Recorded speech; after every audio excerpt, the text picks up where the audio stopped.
Marvel's Thunderbolts asterisk.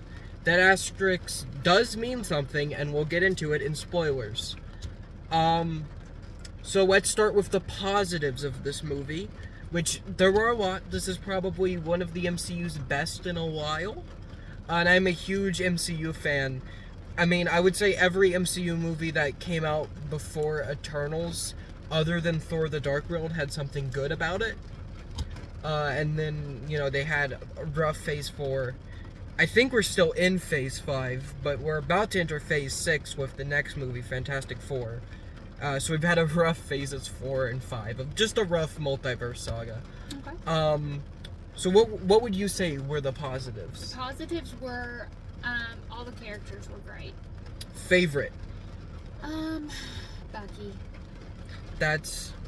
He's been in the MCU since first. Yeah, he was my favorite. I mean, actually, I liked all the characters.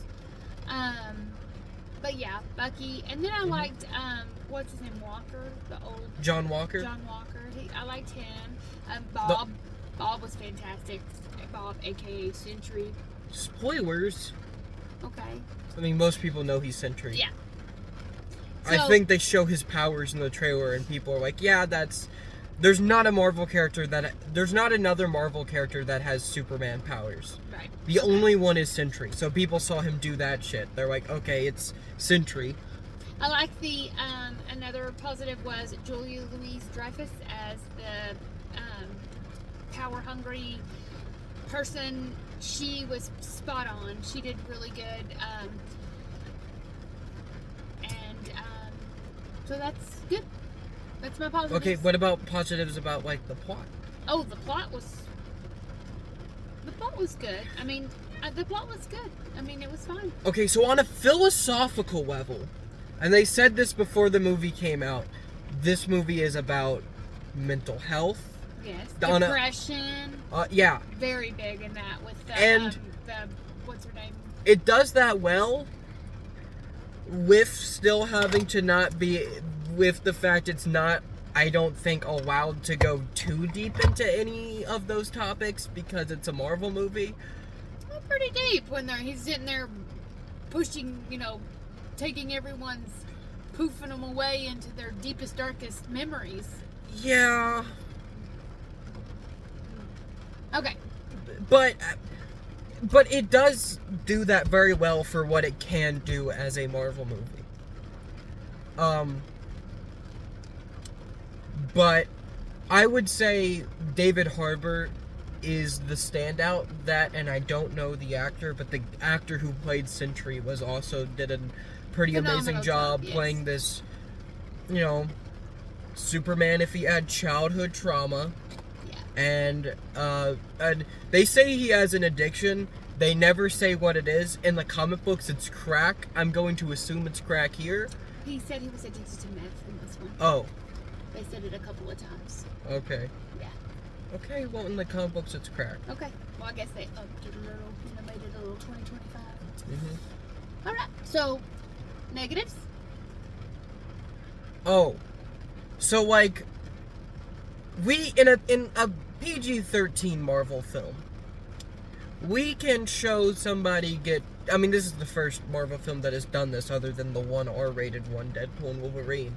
But we can show somebody who gets shot in the face very violently, but we can't drop an F-bomb, which Guardians 3 is the only one that's done that.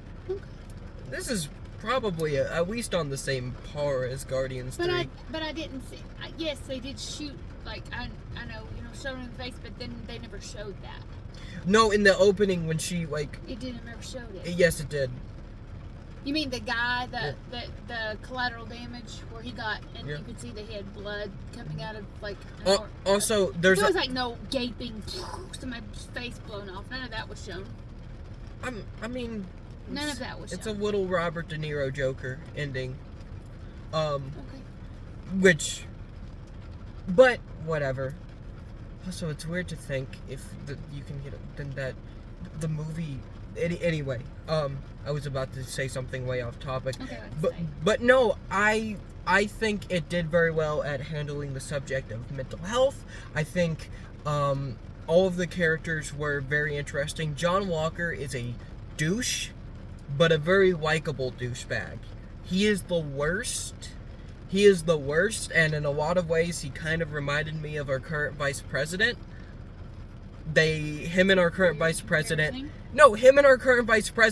at least from my observations of J.D. Vance, they have the same personality. John Walker and the vice president of the United States. I didn't see that in any. It's not intentional. It's not intentional. But just the way I look at J.D. Vance, which is just kind of as a smug douchebag who has a way of talking that's very smug douchebag. I'm better than you because I'm the vice president and worth $10 million or however the fuck amount he's worth. John Walker has that same vibe. Oh, okay. In reality, they're just douchebag losers and whores. Money whores.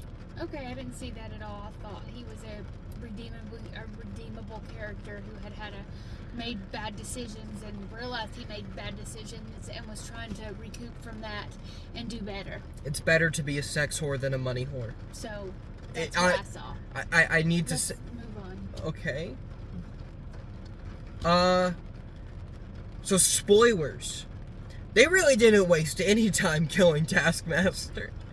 In the first... yeah, it was like, I didn't even see... I mean, she took her mask off and said one line, and then she gets shot in the face pretty brutally, which is hilarious. That's a moment for the fans. Yeah. She's the opposite of Taskmaster from the comic books. Yeah. So they killed her for the comic book fans to be happy. Oh, that's crazy.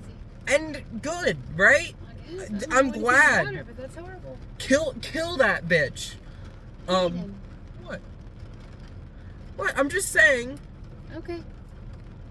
I don't know anything about her. So in the comic books, she's like smart. In this, she's a brainwashed. Just a brainwashed. How would you know? She had one line. In Black Widow, she's a brainwashed.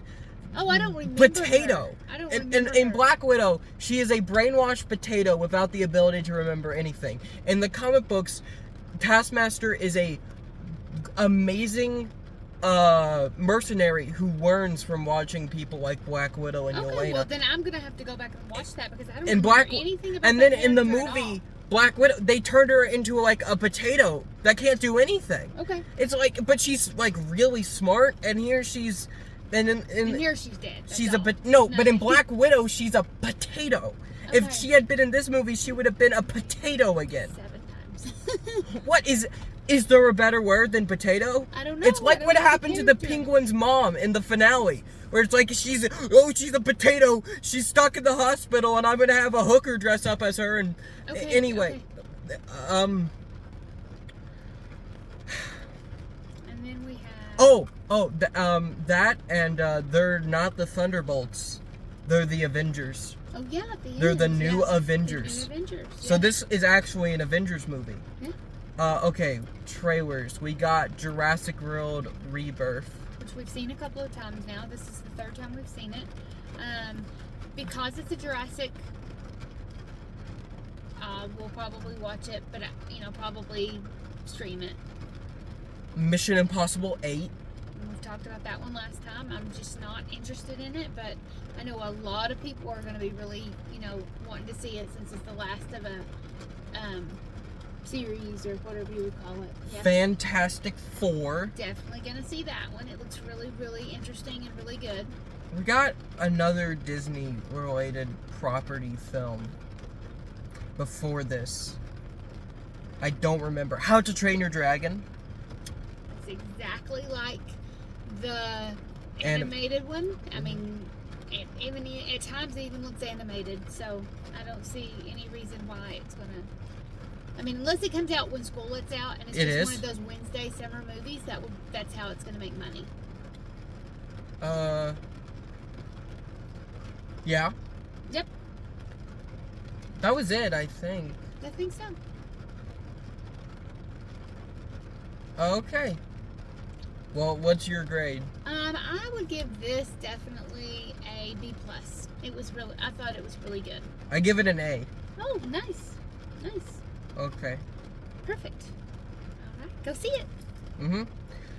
Unless you're just burnt out on Marvel, because this is a good film, but if you're burnt out on Marvel, just honestly, you don't have to keep watching Marvel movies. You can just just stop. Even at the beginning where it starts with a and it's got all the comic characters and everything, and then it all turns black, and it's the black Marvel. So you know it's going to be a little different than your usual Marvel movie, and it was great.